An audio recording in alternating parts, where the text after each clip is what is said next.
네, 안녕하십니까, 정곰입니다. 오랜만에 제대로 된 콘텐츠를 찍기 위해서 이렇게 자리에 앉았습니다. 너무 덥네요. 일단은 날씨가 그렇게 더운 날이 아니에요. 그런데 왜 이렇게 제가 땀을 찔찔 흘리고 있냐면 오늘 날씨가 너무 습합니다. 그리고 여기 천장 보이시죠? 낮은 천장 때문에 계속 이렇게 수그리고 다니다 보니까 너무 체력적으로 힘든 상태에 봉착을 해버렸네요. 일단은 오늘의 콘텐츠 이야기 먼저 해야 되겠죠? 오늘의 콘텐츠는 What in my backpack입니다. What in my backpack, 요즘 뭐 셀럽들이 많이 하죠. 그래서 저도 셀럽은 아니지만 셀럽이 되고 싶은 마음에 What in my 카메라 백 이야기를 좀 해보겠습니다. 한마디로 제가 주로 사용하는 카메라 장비에 대한 리뷰 해보려고 합니다.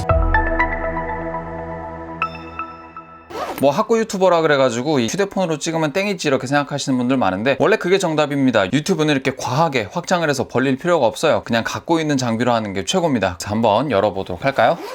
잘 쓰고 있는 기종 먼저 얘기를 해야 될 텐데, 자, 제 가방에 들어있는 건 바로 EOS R6입니다. 네, 캐논 R6 기종이죠. 나온 것은 2020년도, 21년도 그때쯤에 나온 기종이고요. 마크 1입니다. 마크 2 아니고요. 마크 자체가 붙어있지 않은 생초기 모델이에요. 그래서 문제가 좀 많이 있습니다. 그래서 요거 하나랑 렌즈도 이제 요거 하나를 가지고 있습니다. 캐논에서 나온 2405 렌즈입니다. 광각부터 시작해서 망원까지 이제 가능한 모델이다 보니까 나름의 활용성이 상당히 있습니다. 현장에서 렌즈 교체 없이 이렇게 바꿔가면서 쓸 수 있기 때문에 굉장히 유용하게 사용하고 있는 기종이에요. 화질도 이제 4K 촬영도 되고 60프레임도 가능하기 때문에 좀 있어 보이는 이미지를 얻어내기 굉장히 좋은 카메라입니다. 그래서 유튜브를 찍을 때도 상당히 고퀄리티의 영상이 찍고 싶을 때 이 카메라, 이 기종으로 좀 많이 찍었던 기억이 좀 있네요. 그래서 나름대로 좀 애착을 갖고 있는 제 메인 기종이라고 볼 수 있습니다. 좋은 성능을 내주는 기기이긴 합니다만 단점이 있는 게 F수가 4가 최저입니다. 그러니까 105mm로 찍던 24mm로 찍던 4.0의 F수를 자랑합니다. F수라고 하면 조리개인데 F수가 낮아지면 낮아질수록 뒤에 포커스가 확 날아가 주기 때문에 더 예뻐 보이고 더 멋져 보이는 경향이 생겨요.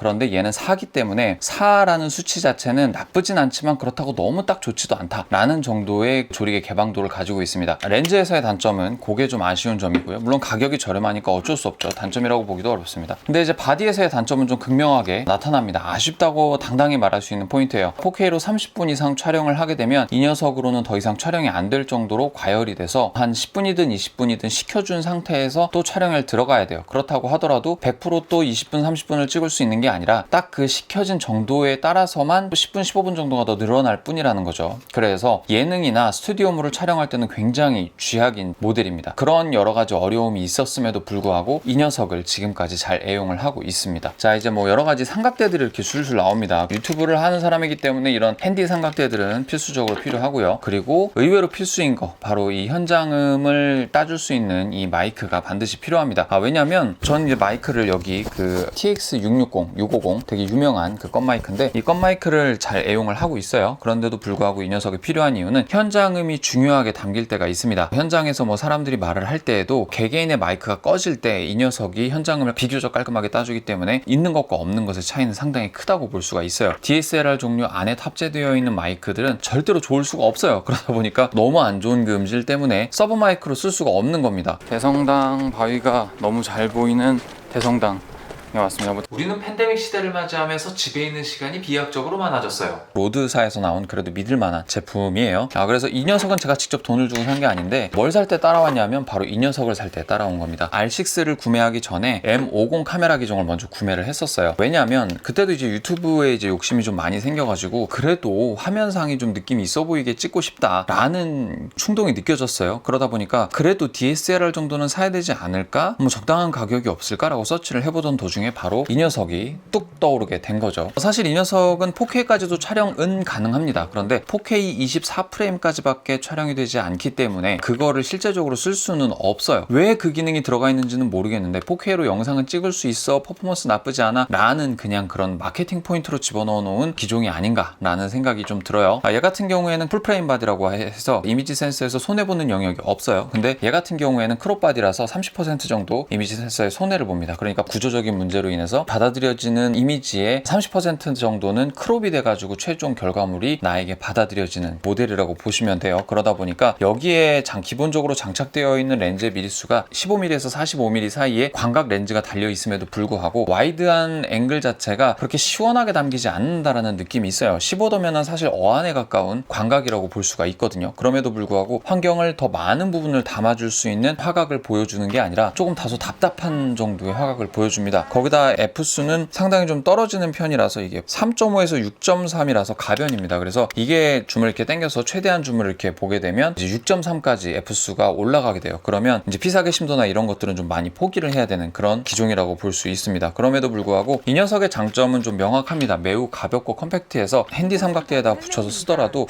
문제가 별로 없어요. 포터블함이 매우 장점으로 볼 수 있습니다. 그리고 이렇게 전면에 플래시도 달려 있기 때문에 어두운 곳에서도 뭐 사진 정도는 그래도 나쁘지 않게 찍을 수 있는 정도의 기종이라고 보시면 됩니다. 여러분도 눈치채셨다시피 이 녀석도 캐논, 저 녀석도 캐논입니다. 저는 캐논을 좋아합니다. 제가 좋아하는 오디 마크 시리즈의 생기발랄하고 따뜻한 느낌의 그 색감은 R6와 M50에는 별로 그렇게 강하게 적용이 되어 있질 않아요. 그럼에도 불구하고 나름대로 그 색채는 소니에 비해서는 만족스럽게 사용을 하고 있는 중입니다. 그래도 따뜻한 색감이 좀 돌기는 돌아 나쁘진 않더라고요. 네, 어쨌든 그래서 M50 기종까지 이렇게 소개가 끝났고요. 아직 다 끝난 게 아닙니다. 야, 이제 장비 엄청 많은데 다음 소개해드릴 그 기종은 바로 이 녀석입니다. 얼마 전에도 이제 리뷰로 여러분들 다뤄본 적이 있죠. 소니에서 나온 액션캠, 4K 액션캠입니다. 이 녀석의 장점은 명확합니다. 광각으로 고정해서 촬영을 하고 있고 주변의 풍경과 현장감이 고스란히 담기는 그러한 장점을 가지고 있어요. 그리고 마이크가 필요 없을 정도로 마이크 성능이 굉장히 뛰어납니다. 다원이 어디가? 나? 눈싸움 하러. 눈? 어디에 눈이 있는데?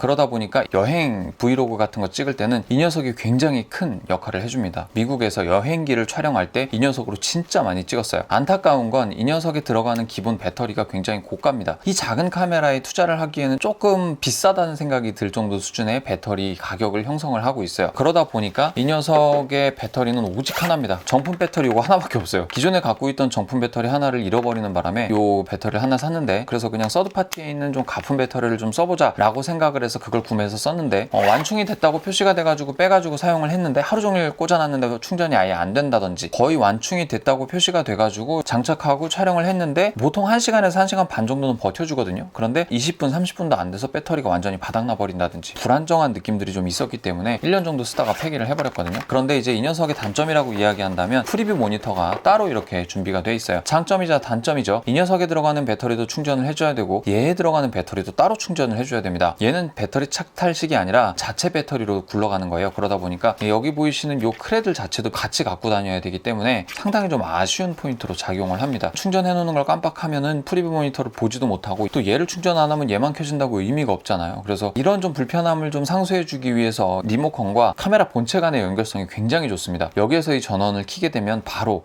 여기에서도 전원이 바로 켜지고요. 녹화를 누르면 바로 녹화도 잘 됩니다. 가끔 가다가 이렇게 좀 연결이 안 될 때는 속을 시기기는 하는데 그래도 그런 경우가 많지가 않다 보니까 적응해서 사용할 수 있을 정도의 장비라고 보여지는 겁니다.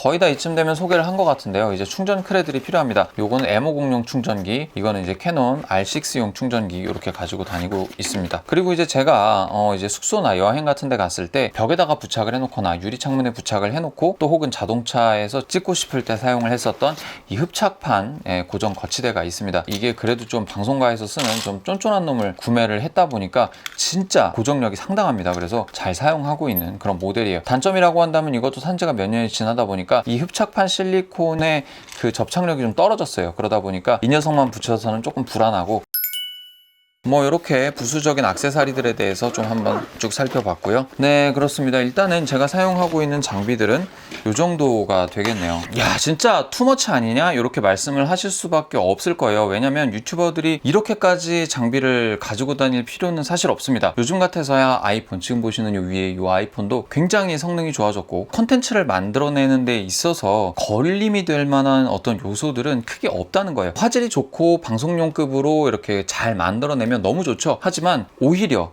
좀 내가 갖고 있는 주머니 속에 있는 휴대폰 카메라, 심지어 최신 기종도 아닌 옛날 기종으로도 유튜브 콘텐츠를 잘 만들어서 업로드 하시는 분들이 굉장히 많아요. 그리고 그런 분들이 오히려 더 성공할 포텐셜을 더 많이 갖고 있는 케이스가 많습니다. 저처럼 장비 덕후나 방송계 쪽에 깊이 발을 담그고 계시던 분들은 오히려 유튜브 같은 새로운 플랫폼의 호흡에 따라가지 못하는 경우가 되게 많아요. 지금 제 채널의 상태를 봐도 아실 수가 있죠. 그러다 보니까 영상의 퀄리티를 좀 올리고 싶다라는 욕심 때문에 이렇게 여러 가지 장비들을 구매를 했습니다. 사실 옛날 같았으면 이 R6도 이제 마크2로 바꾸고 M50 같은 경우도 빨리 처분해가지고 다른 조금 더 괜찮은 컴팩트 디카로 교환을 한다던가 오즈모 액션4 같은 걸로 바꿔가면서 빠르게 요즘 트렌드에 맞는 어떤 장비로 이렇게 갈아타는 방향으로 갔었을 텐데 어떤 방식의 컨텐츠를 사람들이 더 좋아하는지 보다 보니까 이런 장비들은 그렇게 크게 의미가 없다라는 생각이 들었습니다. 제가 원하는 퀄리티의 컨텐츠를 만들어내는 데 있어서 이 정도 장비만 해도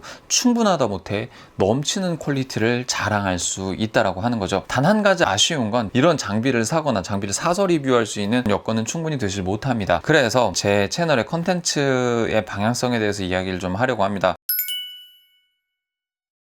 점검 채널에 컨텐츠는 지속적으로 잘 올라가게 될 거다라는 말씀을 좀 일단 드리고요. 이유는 7월 말경에 업로드될 컨텐츠를 통해서 여러분들 알게 되실 것 같고 그 전에 미리 말씀드리기로는 IT 정보를 전달해 드리는 컨텐츠들을 계속해서 올려갈 예정입니다. 방금 말씀드렸다시피 장비를 구매해서 리뷰를 해서 하는 컨텐츠들은 자주 드리기는 어려울 거예요. 제가 이제 필요에 의해서 구매하게 되는 장비들을 하나하나 그냥 정보성으로 이런 거 사시면 좋을 것 같다라는 정보를 드리는 목적으로 컨텐츠를 만들어서 보여드리는 건 있을 수 있겠지만 레귤러리한 컨텐츠들은 IT 업계의 소식을 전하거나 신기술이 등장한다거나 이런 것들에 대해서 제가 공부해서 여러분들께 지식과 정보를 전달해 드리는 방향으로 컨텐츠를 꾸려갈 예정이니까요. 구독 계속해서 유지를 해주시고 저와 함께 해주시기를 부탁을 드립니다. 여기까지 점검이었고요. 다음에 또 만나요. 곰빠!